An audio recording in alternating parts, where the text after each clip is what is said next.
Welcome to Mind Over Money, the podcast that helps Australians have finances that work, and it all starts with our thinking. I'm your host, Lachie Nicolson, and I'm joined by Archie Franz. G'day, Archie. Hey, Lachlan. Great to see you again today. Yeah, today's a special episode. We're going to walk you through the journey of buying your first home and getting a home loan. So whether you're dreaming about it, you're planning for it, or working towards it now, or you feel like giving up, this episode is for you. Don't do it alone. We are here to help and walk you through this process so that you can enjoy the journey. So stick around for this conversation.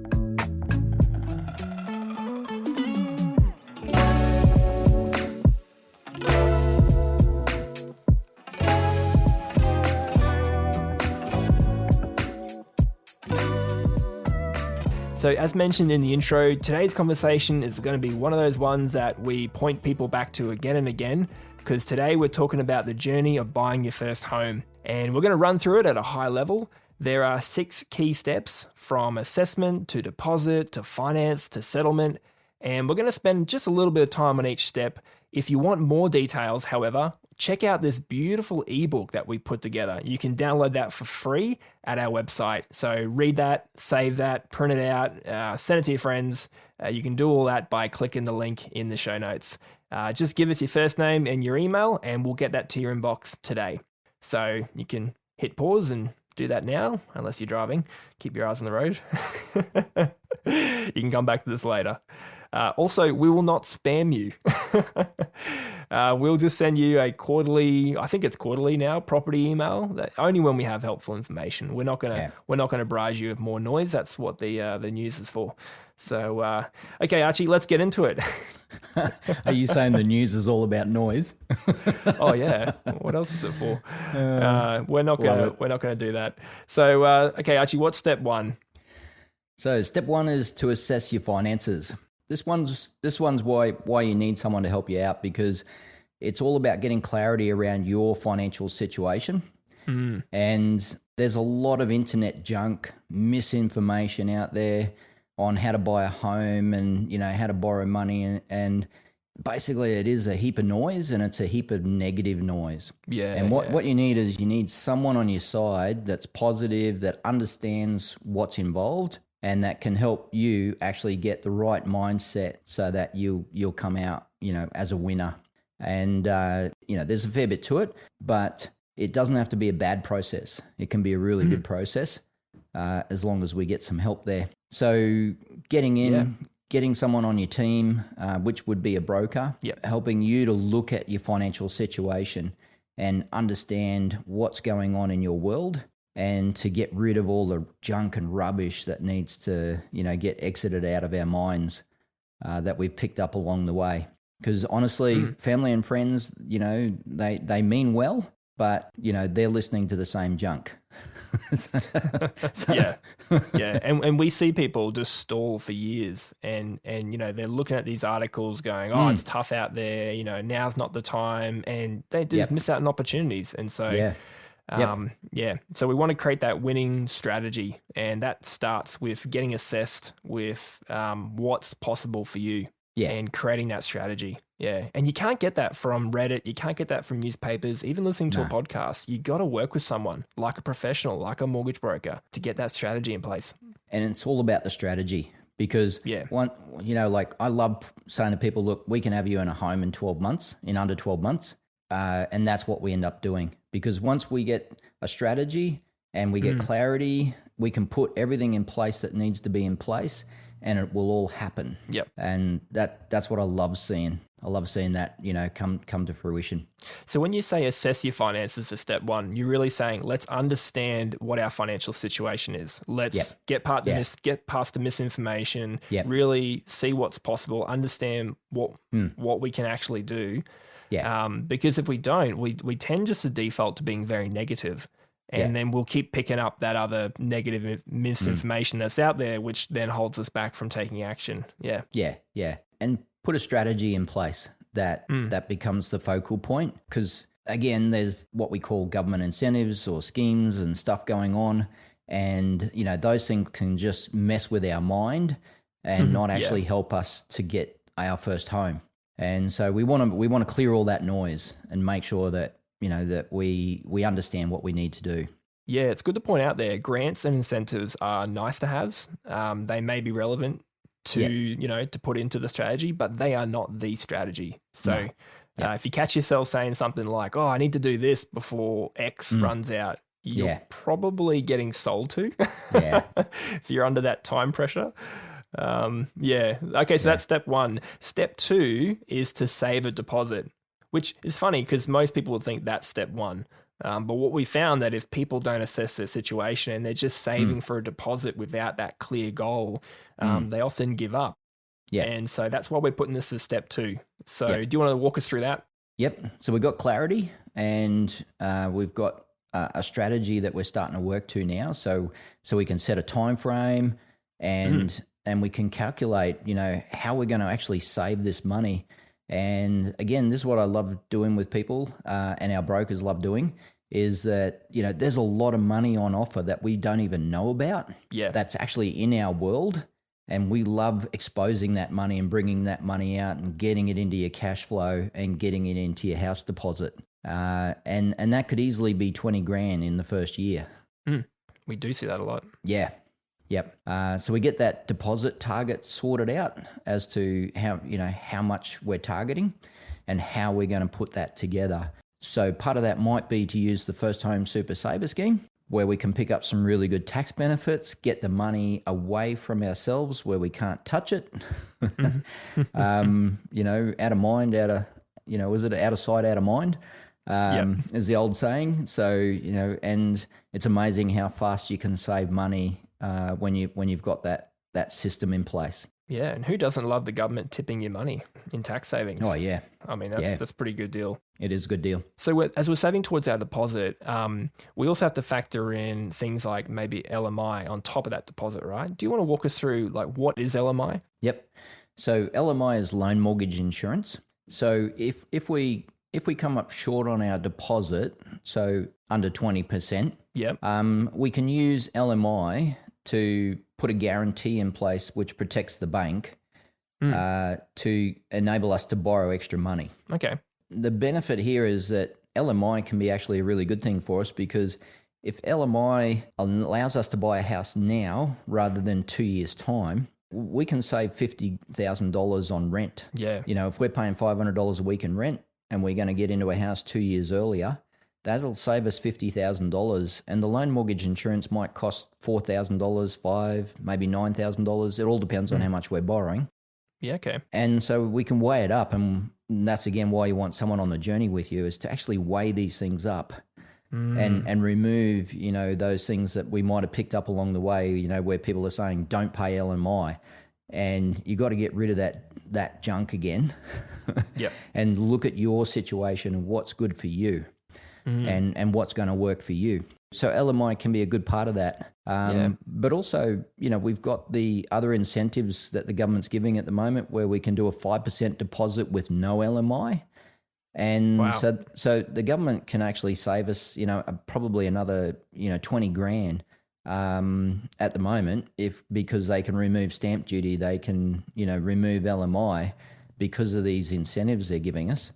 And that can put another 20 grand in our pocket again. It doesn't mean that we'll have another 20 grand for a deposit, but it means that we have 20 grand less fees. Yeah, because LMI is a fee on top of the deposit that we're saving. Yeah, and that's something your broker can calculate for you. Yeah, if that's something that you need to do.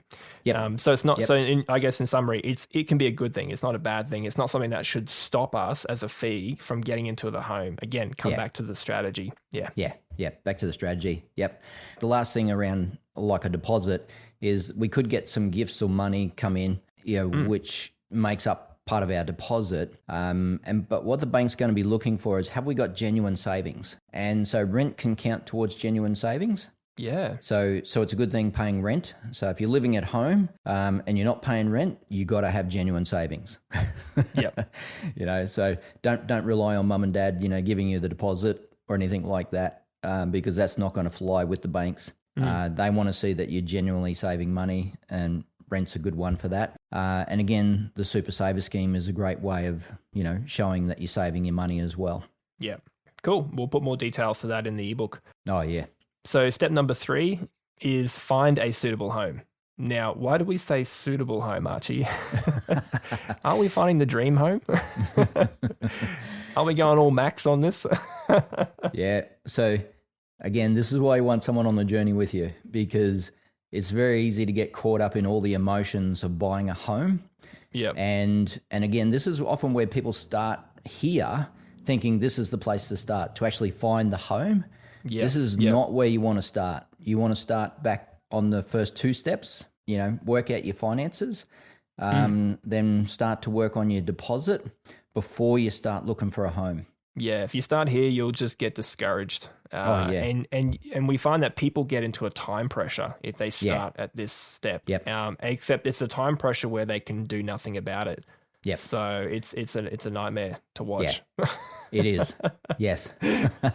And look, there's nothing worse than, going after a house, getting all emotionally invested in this home and then find you can't get it. Or if you do get it, it's too much debt.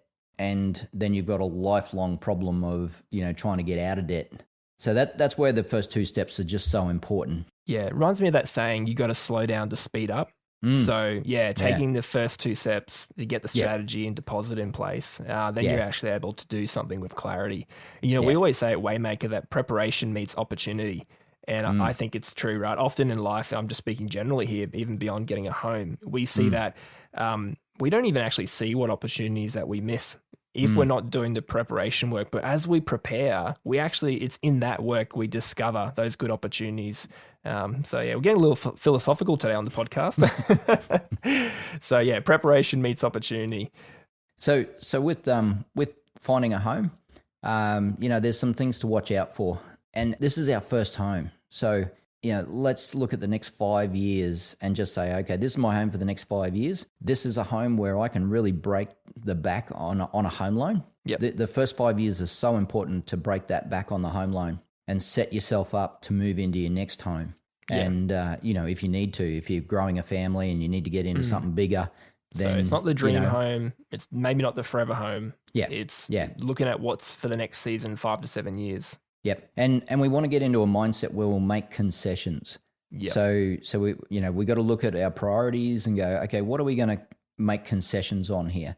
If our priority is a school or a location, then we might have to take one less bedroom or one less garage to get the price to where we can actually buy the place we need to buy and have a loan that we can, pay off quickly and break the back of it. That's the story that my wife and I had. We really wanted to be in one area, so we had to drop a bedroom. But we love it. Like we love where we live, and that was a priority that we made, and no regrets. Yeah. Yep. So have that discussion with your spouse. What is the priority? Yeah. Oh, look, I've seen people pay $100,000 more to get a 15 square extra garage. 15 square meters of extra garage. To get 2 cars in. You paid another $100,000 just to get 15 square meters, of garage space that you might just fill with junk. That's where we want to have someone talking to us and helping us make those concessions around what we buy. Yeah. And that second garage, I mean, we're just using that as an example. It could be the walk-in robe. It could be the second bathroom, or, it's anything. Yeah. And it's not just 100,000. It's the 100,000 times the interest you're going to pay on the loan. So we will make concessions on our first home. That's a guarantee. Yeah. Yeah. And the other thing you're looking for with your first home is, it's a property where you're not going to run into any problems down the track. So, what sort of roof does it have? What are the foundations like? Yeah. Making sure that, you're actually buying something quite good. What's the body corporate rules looking like? And, the body corporate savings scheme that they have, what do they call those again? The sinking funds. Yeah. Making sure that what you're buying into is going to be suitable. Because again, you don't want problems down the track. Like I've heard people that have, bought places and then found that they've had to fix the footings, they've had to re-stump the place, and they're quite big bills that can hit. And so, it's just avoiding those things. Yeah, we'll put more tips in the ebook. After the break, we'll talk about making an offer, securing your finance, and settlement day. Back in a bit.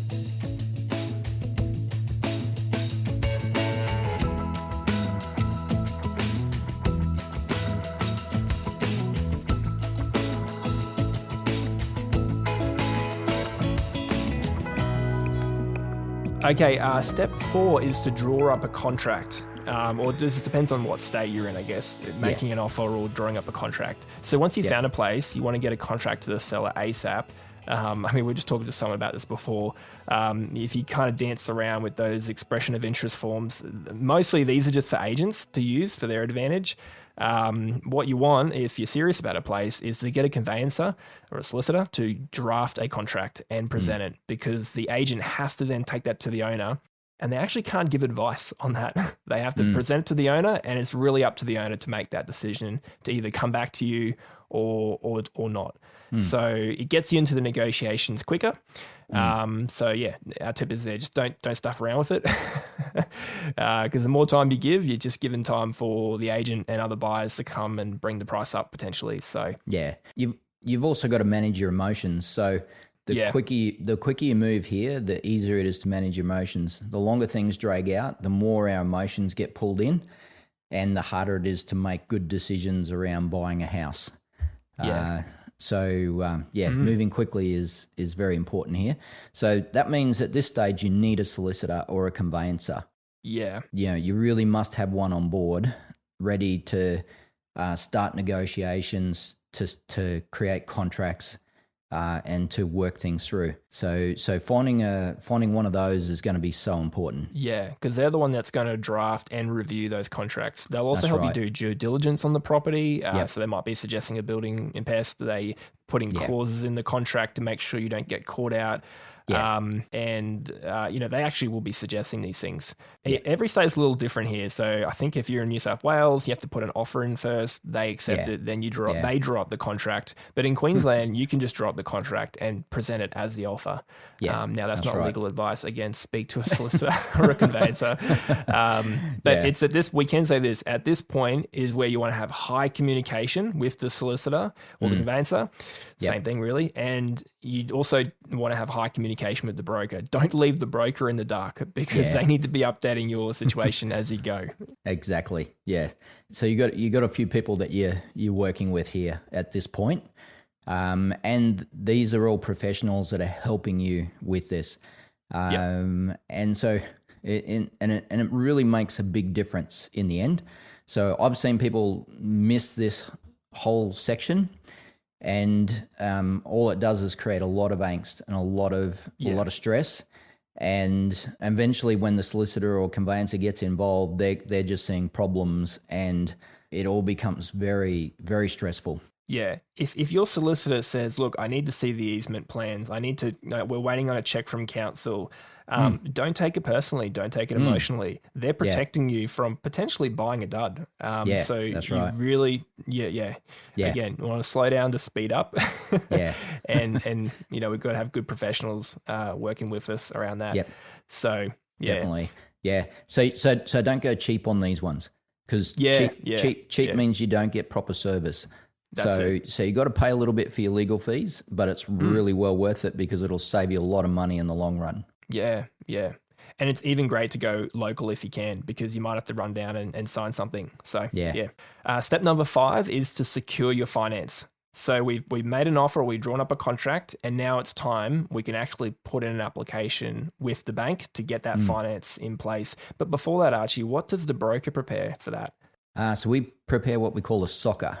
So it's a statement of credit assistance, and it just sets out who we are as brokers. It sets out how we're remunerated, which means, we're paid commissions. It sets out the appropriate loan that we're recommending. And, to get to this point, a broker should have done some work of, comparing loans and following up banks and making sure that everything's ready to go. So usually all this sort of stuff is ready to go. And we hit this point and we just produce that statement of credit advice. We give that to you. And, you read through it. It's set out nicely so that you can understand it. And it's looking at your financial situation and how this loan is actually good for you. Because we're not allowed to give you a loan that is unsuitable. So there's quite a few checks and balances that go in place here. And then we're ready to get everything into the bank then. And the big thing here is there's been a fair bit of work already gone into it. Whereas if you went to the bank yourself at this stage, and put in a bank application. I hear this regularly all the time. The bank told me I could get a loan, no worries with them. Well, guess what, guys? The banks have KPIs. And you walk in looking for a home loan, they're going to tell you for sure that they can do it, even though they know they can't, because they've got to meet their KPIs. Yeah. And they've got to process loans. And so they will put your loan through and then come back to you and say, oh, sorry, we can't do it. So that's the last thing you want. When you've got a contract in place, there's a settlement date, you've got a time ticking on finance. You don't want to be putting an application in. First of all, you got to figure out how to put the application in, and then waiting for who knows what and how long. So banks are full of rules. So this is what we don't understand. We all look at ourselves and go, I'm a fantastic person. I'm going to pay back this loan. No worries at all. Every bank should give me a loan. We all think that. Well, guess what? Banks don't think that way. Banks are assessing your credit worthiness. Banks have a whole pile of rules. We look at their rules all the time, and they're constantly changing. Yeah. And the reason they have all those rules is they're trying to manage the risk of defaults. People who might default on the loan. They're also trying to manage the interest rates, and they're trying to keep their interest rates down to stay competitive. Yeah. To stay competitive, they've got to make sure that the loans are performing well. So that's why they have all the rules in place. And if you walk into a bank, you don't know what the rules are, and they're not allowed to tell you. But as a broker, they have to tell us. Yeah. and that's our job, is to actually work through those rules, make sure that we're finding a bank that's suitable for your situation. Yeah. So whatever you do, don't assume that the banks are going to look after you. You could have banked with the same bank for 30 years and makes absolutely no difference when it comes to getting a home loan. Yeah. So the broker will give you the SOCR, you'll sign it. If they don't give you a SOCR, they're probably not even a broker. You might have got had by a North Korean hacker. But once that's signed, they'll then submit the application on your behalf to the lender, and they'll liaise with that lender to ensure that it gets processed by the deadline for your finance. If a lender's not that's corporate, a real key. Oh yeah, that's a real key. Getting things done by deadlines. Yeah. Oh yeah, and sometimes lenders actually don't cooperate; they drop the ball. Things happen. They're big organisations, so your broker might actually suggest last minute, look, we got to go with another lender, and generally there'll be a couple lined up anyway, looking at your situation. So yeah, we generally have about 2 or 3 in our pocket, which will actually be on the SOCR. So when we're looking at the SOCR and we're looking at the comparisons that have been done, we've usually got 2 or 3 banks on there that can all do the loan that we've assessed that are suitable. So if one of them drops the ball, that we put the loan with, we can quickly drop it with the next lender and still meet our deadlines. Yeah. Time is of the essence. Again, this is one of those moments where you just go, oh man, I'm so glad I'm working with a broker. It's in my corner on my team working on this with me. So provided all that happens, then you move to settlement, or we say step 6 is completing the settlement, because you want that settlement to complete. So this is very exciting moment. I remember I was very excited when this happened, but I was also terrified because everything's still moving and like everything's in the air, and you're just hoping for a smooth landing at this point. So you've got the loan, the seller, the solicitors, there's a date set, and everything needs to line up and complete, and just hope that you didn't put it on a public holiday. And I guess that's where having a good solicitor is key. One of the other keys with settlement is you're going to get a settlement date booked. Your solicitor or your conveyancer is going to tell you what day that is. Make sure you have the day off. Yeah. Because you want to be there ready in case something's got to happen. Because there can be last minute things that happen, and you need to be ready to act on those things. And just to give you an idea of what can go wrong is, like, I remember someone recently had settlement going through, and guess where they were on settlement day? They were on a cruise ship, uncontactable, and settlement couldn't happen. And when settlement can't happen, that's the end of the contract. Unless square one. Unless you can get an extension on that contract and you're not contactable, you can't get an extension. The whole thing can fail. Wow.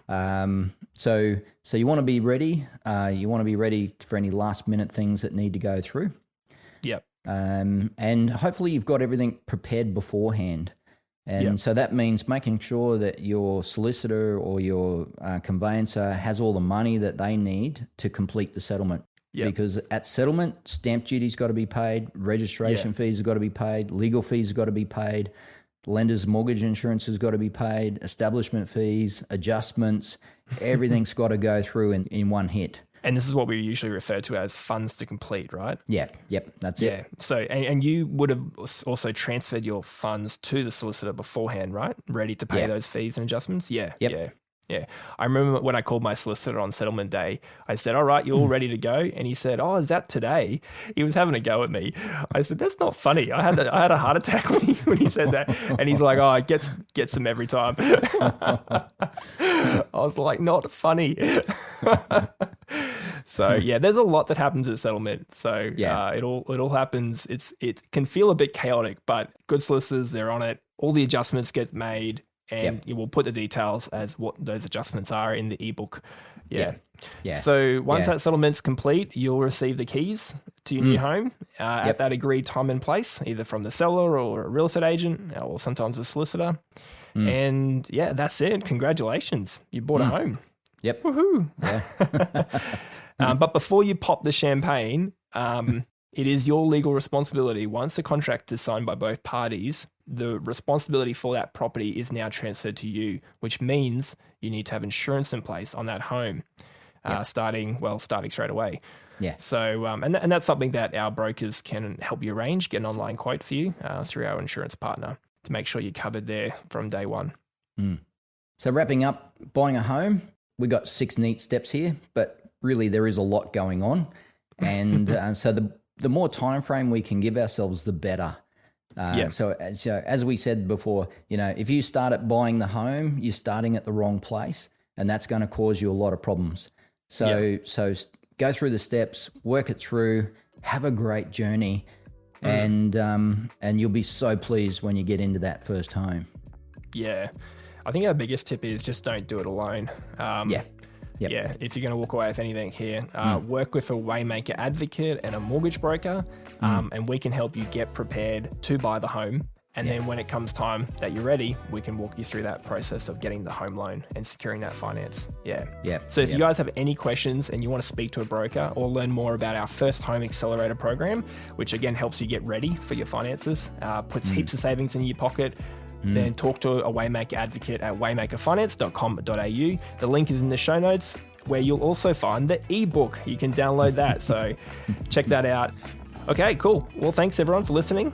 Send this to your friends. Yep. Thanks, Lachlan. Thanks, everyone.